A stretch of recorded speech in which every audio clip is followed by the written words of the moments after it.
Somebody living in rural Arkansas should expect the same service and same type of credentialed people that would pull up in a neighboring city. You should know the basics of command, building construction, fire attack, ventilation, truck and engine work, all that. Whether you're in Arkansas or New York City. Enchanted Sky Media.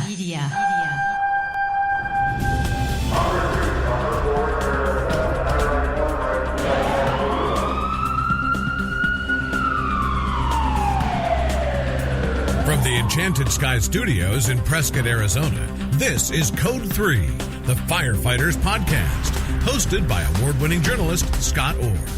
Code 3 features interviews with leading members of the fire service, discussing firefighting strategies, tactics, and other topics you need to know more about. Now, here's Scott. That's right, and I will not let Parkinson stop me. Thank you for joining me again here on Code 3. You are listening to the show for and about firefighters. Let's get started. What qualifies someone to be a battalion chief? Well, if they're in a career department, it's pretty clear. They need a specific amount of experience, they have to pass a written test, and probably an oral board of some kind. But what about volunteers? Now that's a whole nother deal.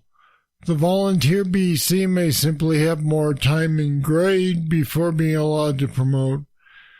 This may be a person who simply shows up for more required training days and more responses than other people. But does that qualify someone to run a fireground? Is it time to start testing candidates for battalion chief and higher ranks? Back again on Code 3 to discuss that with me is Ed Dolan. He's been a member of the Catskill Fire Department in New York for 30 years, and he served 16 years as a chief officer. And Ed Dolan joins me now. Welcome back to Code 3. Thanks for having me back, Scott. You wrote a couple of articles on this topic for the Leatherhead Mafia website. How was the feedback? Wow, it was all over the board. I mean, people get really emotional about this topic in the volunteer fire service, whether chiefs should be tested or popular election or some other kind of method of choosing their leaders. What did most of the people say to you? Well, it was close, but most people feel like some sort of required training and time in the department should qualify them to run for a chief spot. Coming in a close second, a lot of people are starting to go towards agreeing with my personal opinion that chiefs should be tested. And then we still have quite a bit of people looking to do the popular vote. And when I looked up the responses into the departments they belong to, a lot of them were very rural departments, which, I can understand why they feel that way. Well, there's obviously a wide variety of ways that volunteer departments choose officers. Some agencies are obviously also more selective than others. Give me an idea of what that range of ways encompasses. Right now, I think most of the departments in the United States go with either requirements as far as state schooling and time in the department or the popular vote. This idea of testing volunteer chiefs, I had nobody say that their department actually does it, although I believe that's the way we should move. Most departments are very comfortable with what they're doing now. I happen to be fortunate enough to visit Bladensburg, Maryland, in Prince George's County. And in the article, I laid out what they require. They require X amount of schools versus time in the department, age requirement, and then they allow you to run for the office. There's actually no testing, but PG County has hundreds and hundreds of fires a year that these guys run to. So, the volunteer there has just as much fire duty as most metropolitan cities like D.C. or FDNY. And ones that are not that stringent, from what I understand, may simply choose somebody who's been there for a longer period of time. Correct. And they gave me the most passionate responses due to a variety of reasons. Small population, small department overall with not much money, requirements that their department wouldn't be able to meet and wouldn't have anybody eligible to run for a chief spot if they had some sort of requirements or testing. And they were very passionate, and they were generally smaller rural departments. Really, a lot of them were in the southeast and southwest, a lot of those departments that answered. I get that sentiment, but at the same time, it just seems strange that if you're going to say there aren't enough good people, that you're going to accept someone of lesser quality, because, on the fireground, the team's lives can be in their hands. Absolutely.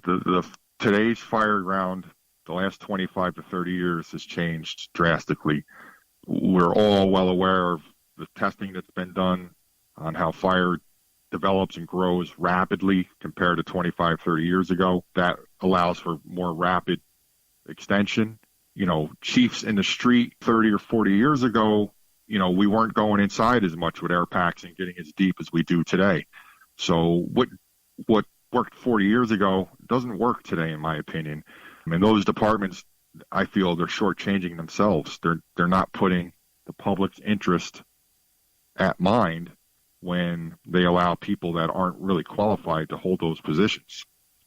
Somebody living in rural Arkansas should expect the same service and same type of credentialed people that would pull up in a neighboring city. Do you have to have the same amount of experience as far as fire duty? No, that's not going to happen.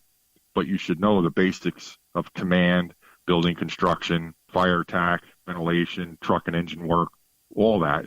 Whether you're in Arkansas or New York City, we have to do the same basic things at every fire, no matter where you are in the United States, in order to have a safe conclusion. Right, and any volunteer department that I've ever known of wants to think of themselves as being as professional as a career department, which makes it tough to understand why they wouldn't want to find a battalion chief that meets standards. Yes, I agree. I think a lot of it has to do with the volunteers. Some guys, they just keep holding the position year after year after year, and they don't want to give up the power, so to speak. And then you got cliques that want to control things, and they don't want to give up the power. But the bottom line is we're there for the public. We have to put the best people forward to lead us. And we need to do what's right by the public and best for the department overall, not for any one person or any one group of guys. We all strive to be better than we are. That should be the goal. I know in my area, being close proximity to New York City, we take a lot of lessons learned from them. We'll never be FDNY, but we train and strive and push ourselves to be as close to those departments that are very efficient as we can be. Now, here's something that occurred to me. It seems like testing would favor people who might be career guys that are also a volunteer. Is that a fear among volunteers that if they don't work in paid departments, they might not be able to make officer? That could be an underlying issue. I know in this area we have quite a few guys that are on a job in some cities, and one guy in particular I'm thinking of, he should be a chief, and he's not because he's the paid guy, and I believe they fear his knowledge. And again, that goes back to being selfish and not making decisions based on what's best for the public. Those guys, yeah, they have a little bit more advantage, obviously, because they have more fire duty, and their job is to train and learn and keep pushing themselves, where a volunteer has to make that time in his life, to make up the time to train and stuff like that. So, yeah, there's a slight disadvantage for the volunteers, but, if you're passionate enough, you'll find time to do it. I've done a bunch of shows about volunteers, but I think we've kind of shied away from the idea that there is a clique mentality sometimes in some of these departments. But I think in this case it could be dangerous, because if you're saying that the most experienced guy could be a chief officer and he's not because of it, that's just asking for trouble, isn't it? Absolutely. And, there's departments where that's still very, very prevalent. And I believe those are departments that, you get stale when the same people are running things over and over, and they're not truly the best person for the job. You lose membership, you lose training opportunities, there's nothing wrong with voting in new blood or testing people and having new blood come in with fresh ideas to push the envelope, especially with training. I mean, training is everything. And if you don't have chief officers that can deliver good, solid training, take the department in the right direction for the right reasons, ultimately you're on a path to failure. Now, what experience have you had in finding departments where chief officers have been, let's say, less than stellar in their qualifications? Have you seen any of those? Yeah, I mean, I've been to mutual aid fires where you pull up and, right away you can spot 3 or 4 critical things that should be already in place that are not being done.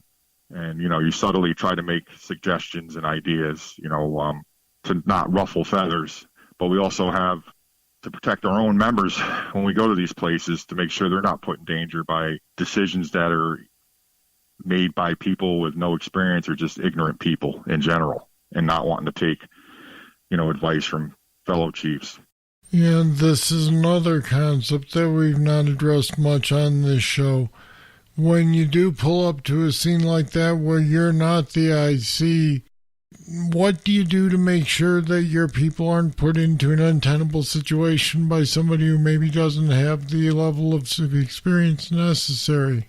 Well, when it comes down to it, you're going to have to say to the IC, if something's definitely not safe or you don't believe it's safe, that, hey, we can't put my people in there and jeopardize them, and this is the reason why.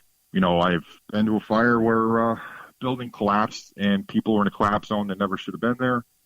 And the department that was in charge was warned 15 or 20 minutes earlier about a 2.5-story building that was burning, the length of time it was burning, and some of the deficiencies in the construction, that we shouldn't have people there. And our people weren't in the area when the building collapsed, and we were very lucky.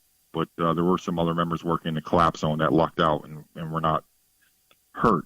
But that's just an example where the officer in charge failed to take advice, failed to recognize, the changing environment with the building as far as the deterioration, the amount of time the building was on fire, and the fact that the building had been abandoned for many years.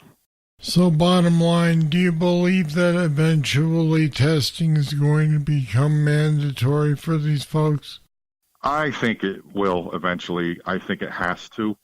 And I think these departments that answered where they still do the popular vote, that, maybe they need to get together and they have, their jurisdictions have one chief for a jurisdiction to make sure the training is they're going the right way and all the requirements are met for hose testing and things of that nature.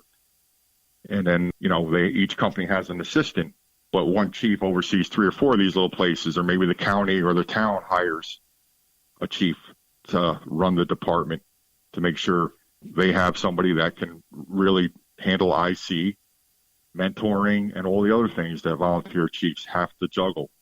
All right, Ed Dolan, always good to have you on the show. Thanks for joining me today. Thank you, Scott. And we put some more information about the pros and cons of testing candidates for chief officers at volunteer departments on our website at code3podcast.com/officer test. All one word, officer test. Check it out. All right, that's it. That's all for this edition of Code 3.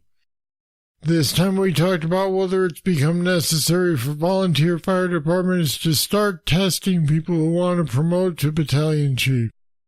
What do you think? Is it feasible or is it unnecessary? I'd like to hear from you on this. Just email me, Scott at code3podcast.com, or leave a voicemail at 562-337-9902. I'll read your comments and play them back on a future show. Thank you for listening. I'll be back next time with more, and I hope you'll join me. I'm Scott Orr, and until then, stay safe. Code 3 is a production of Enchanted Sky Media. To contact us, get more information on today's topic, or subscribe to the podcast, go to code3podcast.com.